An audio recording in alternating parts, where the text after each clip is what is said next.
Hi గారు, welcome to our channel. ప్రస్తుతం మనతో పాటు దాము బాలాజీ గారు, సీనియర్ జర్నలిస్ట్ ఉన్నారు. వారితో ఒకసారి మాట్లాడదాం. సార్ నమస్కారం. నమస్తే. సార్, కొడాలి నాని రీసెంట్గా మళ్ళీ ఒకసారి తెరపైకి రావడం చూస్తున్నాం. గచ్చిబౌలిలో ఏదో పెళ్లికి వచ్చినట్టుగా కనిపించారు. అయితే మొన్నటి వరకు కూడా కొడాలి నాని అసలు కనిపించట్లేదు, మాయమైపోయాడు, పారిపోయాడు అమెరికాకి, హెల్త్ ఇష్యూస్ బాగాలేవు అని చెప్పేసి ఈ రకంగా వచ్చాయి. మళ్ళీ లుకౌట్ నోటీసులు జారీ చేశారు, ఎక్కడున్నా పట్టుకొని రండి అని చెప్పేసి. సో ఆ తరుణంలో ఈ విధంగా తెరపైకి మళ్ళీ రావడం దేనికి సంకేతం? అంటే నేనున్నాను, ఎక్కడికి పారిపోలేదు, నన్ను అరెస్ట్ చేసుకోండి అని చెప్పినట్ట ఏంటి సార్ ఆయన ఉద్దేశం ఏంటన్నారు? అదే ఇప్పుడు వైసీపీ వాళ్ళు అదే పెడుతున్నారు. పుష్ప 2లో ఉండే దమ్ముంటే పట్టుకోరా షెకావత్, పట్టుకుంటూ వదిలేస్తే సిండికేట్ ఆ పాట వీడియో పెట్టి కింద ఇలా పెడుతున్నారు అనమాట. ఎందుకంటే మొన్నంతా కూడా తెలుగుదేశం మీడియా పెద్ద ఎత్తున ఒక ప్రచారం తీసుకొచ్చింది. అదేంటంటే లుకౌట్ నోటీసులు తెలుగుదేశానికి సంబంధించిన ఒక కార్యదర్శి డీజీపీ హరీష్ కుమార్ గుప్తాకి పిటిషన్ పెట్టాడని, దాంతో కృష్ణా జిల్లా పోలీసులు ఇతని మీద లుకౌట్ నోటీసులు జారీ చేశారు. యార్ ద్వారా కానీ, రోడ్డు మార్గం ద్వారా కానీ, లేకపోతే సీ ద్వారా కానీ వేరే దేశాలకు పోకుండా లుకౌట్ నోటీస్ అనేది జారీ చేస్తారు. యాక్చువల్గా ఇది లుకౌట్ నోటీసులు అనేవి సెంట్రల్ హోంశాఖ చేయాలి. ఎల్ఓసి అంటారు దీన్ని, లుకౌట్ నోటీసుల్ని. ఈ లుకౌట్ నోటీసులు జారీ చేశారు, హోంశాఖ ద్వారానే ఇప్పించారనేది అంటున్నారు. సో దీనివల్ల ఏమైందంటే, మామూలుగా చాలా కాలం నుంచి అతనికి హెల్త్ అయితే బాగాలేదు. అంతకుముందు కూడా తెలుగుదేశం వాళ్ళు కూడా ప్రచారం చేశారు, ఇతను క్యాన్సర్ అని రకరకాల పుకార్లు వచ్చాయి. ఆ తర్వాత అతను ఎన్నికల తర్వాత మామూలుగా బయట తిరుగుతానన్నాడు, కొన్ని 3-4 సార్లు మీడియాతో కూడా మాట్లాడాడు. అప్పుడంతా ఇతను అరెస్ట్ చేయాల. నిజానికి అప్పుడు ఇతనికి హెల్త్ ఇష్యూస్ ఏం లేవు, అరెస్ట్ చేసి ఉండొచ్చు. మేబీ వాళ్ళు టైమింగ్ కోసం ఎవరిని ఎప్పుడు అరెస్ట్ చేస్తే మనకు ఉపయోగం ఉంటుంది, ఇవన్నీ ప్లాన్స్ ఉంటాయి కాబట్టి అవి చేయలేదు. పోసాని కృష్ణమురళిని చేశారు. అది కూడా అక్కడ జీవీ రెడ్డి విషయంలో వస్తున్న తెలుగుదేశం నుంచి వస్తున్న అసమ్మతిని డైవర్ట్ చేయడానికి చేశారని కూడా విమర్శ వచ్చింది. సో దాని తర్వాత వల్లభనేని వంశీని చేశారు. అతను కూడా 3 నెలల నుంచి జైల్లో ఉన్నారు, అతన్ని ఇబ్బందులు పెడుతున్నారని విమర్శలు వస్తున్నాయి. ఈ నేపథ్యంలో నెక్స్ట్ టార్గెట్ వాళ్ళకి ఇతనే. ఎందుకంటే తెలుగుదేశంలో ఉండే ప్రతి కార్యకర్త ఇద్దరు పేర్లు చెప్తే వాళ్ళ రక్తం ఉడికిపోతుంది. ఆ ఇద్దరు పేర్లు వల్లభనేని వంశీ, కొడాలి నాని. ఎందుకంటే వీళ్ళిద్దరు కూడా అతి దారుణంగా తిట్టారు. వల్లభనేని వంశీ అయినా వాళ్ళ భువనేశ్వర్ గారిని, లేకపోతే లోకేష్ పుట్టిగా ఇలాంటి విషయాలు మాట్లాడితే, ఇతనేమో నోరు తెరిస్తే చంద్రబాబుని వాడు వీడిని అతి దారుణంగా, చంద్రబాబుని, బాలకృష్ణని, లోకేష్ని, పవన్ కళ్యాణ్ని అతి దారుణంగా అనేక సార్లు కొడాలి నాని మాట్లాడితేనే అది వినాలంటేనే మనలాంటి వాళ్ళకి ఇబ్బందిగా ఉంటుంది. ఆ స్థాయిలో అతను మాట్లాడతాడు. సో అట్లాగే తెలుగుదేశం వాళ్ళు లేరా? తెలుగుదేశంలో కూడా అలాగ మాట్లాడేవాళ్ళు ఉన్నారు. వాళ్ళకి మంచి పదవులు కూడా చంద్రబాబు ఇచ్చాడు కూడా.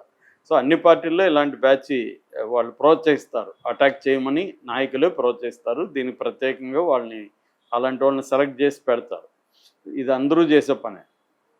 సో అలాగా ఇతను మాట్లాడాడు. దాని తర్వాత ఇతను హెల్త్ ఇష్యూస్ ఉన్నాయని, ఫస్ట్ ఏమో గ్యాస్ట్రిక్ ట్రబుల్ అని AIG, Asian institute of gastroenterology, దాంట్లో చేరాడు.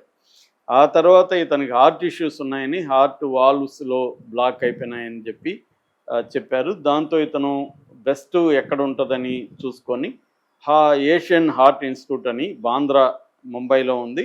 దాంట్లో డాక్టర్ రమాకాంత్ పాండే అని అతను వరల్డ్ ఫేమస్ డాక్టరు. అతని హార్ట్ బైపాస్ సర్జరీస్లో దాదాపు 98% సక్సెస్ రేట్ ఉంది.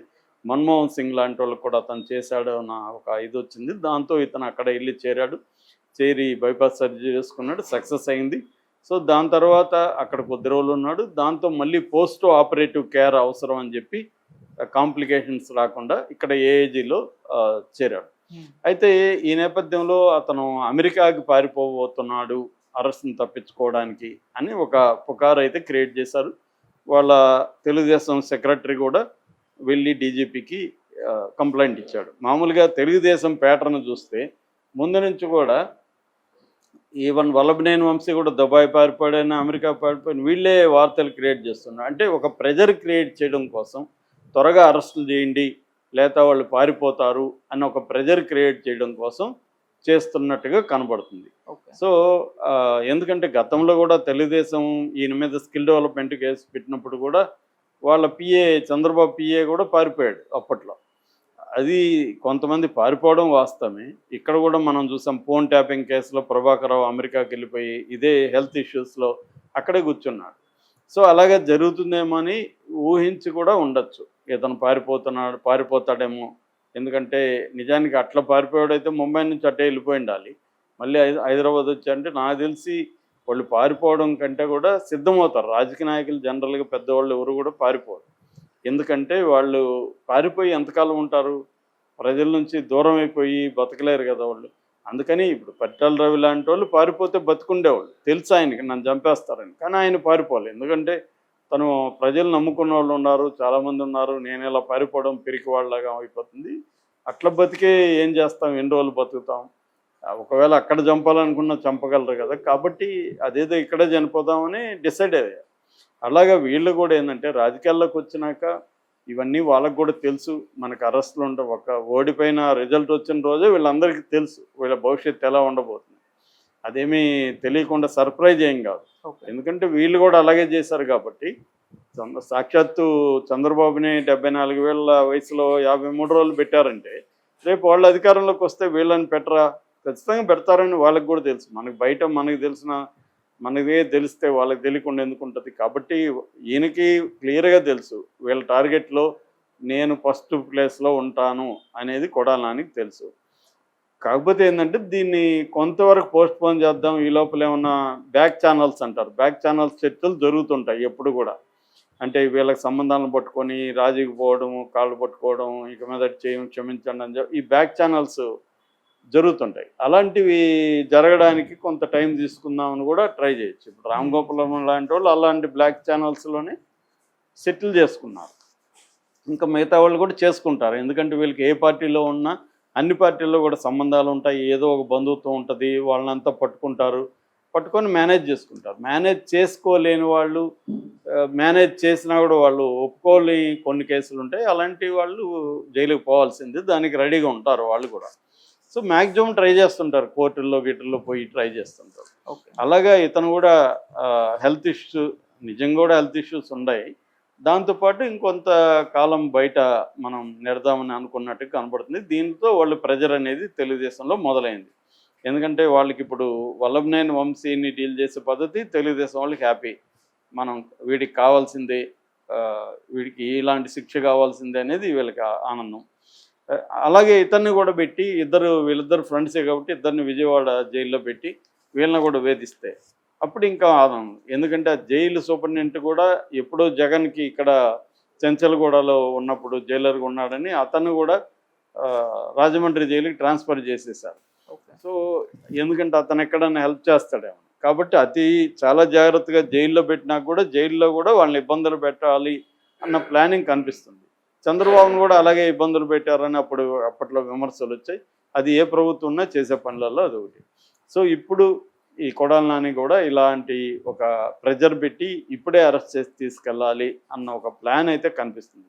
అయితే దీనికి భయపడకుండా కొడాలి నాని నిన్న అక్కడ మన గచ్చిబౌలిలో సంధ్యా కన్వెన్షన్ సెంటర్కి ఒక పెళ్ళికి అటెండ్ అయ్యాడు. నీట్గా ఉన్నాడు, కొంత తగ్గినట్టు ఉన్నాడు మనిషి. సో ఈ వీడియోలు వైరల్ అయినాయి. సో ఆయన లుకౌట్ నోటీసులు రాగానే బయటకు వచ్చాడు మనిషి అని వాళ్ళేమో కలుగులో నుంచి వచ్చింది ఎలుక అని వాళ్ళు పెట్టుకుంటుంటే తెలుగుదేశం వాళ్ళు సింహం బయటకు వచ్చింది చూడు, దమ్ముంటే అరెస్ట్ చేసుకో అని వచ్చాడు మావాడు అని వీళ్ళు పెట్టుకుంటున్నారు. సో అరెస్ట్ చేయాలంటే దమ్మేం అవసరం లేదు. వాళ్ళు ఆల్రెడీ డిసైడ్ అయి ఉంటారు ఎప్పుడు అరెస్ట్ చేయాలనేది. టైమింగ్ ఒకటే ఇంపార్టెంట్ తప్ప ఖచ్చితంగా కొడాలి నాని అయితే అరెస్ట్ చేస్తారు. ఎందుకంటే అతని మీద చాలా కేసులు ఉన్నాయి. కేంద్ర హోంశాఖ ఆల్రెడీ కూడా దీని మీద క్లియర్గా ఉంది. అతనికి రైతు మోషే అని ఒక రైతును మోసం చేశాడని కేసు ఉంది. తర్వాత వాలంటీర్లని రాజీనామా చేయించాడు బలవంతంగాని కేసు ఉంది. తర్వాత అసభ్యంగా మాట్లాడిన దాని మీద చాలా కేసులు ఉన్నాయి. ఇసుక మట్టి కుంభకోణాల కేసులు ఉన్నాయి. తర్వాత జగనన్న కాలనీలో మెరక భూములు అమ్మేసుకుని 45 కోట్లు తినేశాడని ఒక కేసు ఉంది. తర్వాత విద్యుత్ అక్రమాలకు సంబంధించి విజిలెన్స్ నడుస్తుంది ఇప్పటికి కూడా. 2022లో అక్రమంగా క్యాసినో నడిపాడని ఒక కేసు ఉంది. తర్వాత ఆటోనగర్లో మద్యం గోడౌన్ ఖాళీ చేయించాడు బలవంతంగానే అదొక కేసు ఉంది. భీమేశ్వర స్వామి వేణుగోపాల స్వామి టెంపుల్స్లో 9 ఎకరాలు కబ్జా చేశాడు, అసలు ఆ ఫైల్ కూడా మిస్ చేయించాడు అని కూడా కేసు ఉంది. ఇలాగ బోల్డ్ కేసులు ఆయన మీద ఉన్నాయి. ఒకసారి ఆయన వెళ్తే కూడా ఆయనకి త్వరగా బెయిల్ రాదు. ఏదో ఒక కొత్త కేసుల్లో ఆయనకి పీటీ వారెంట్ ఇష్యూ చేసి జైల్లోనే ఉంటాడు.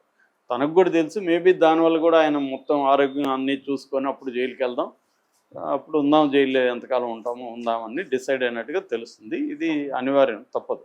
Okay sir, thank you so much.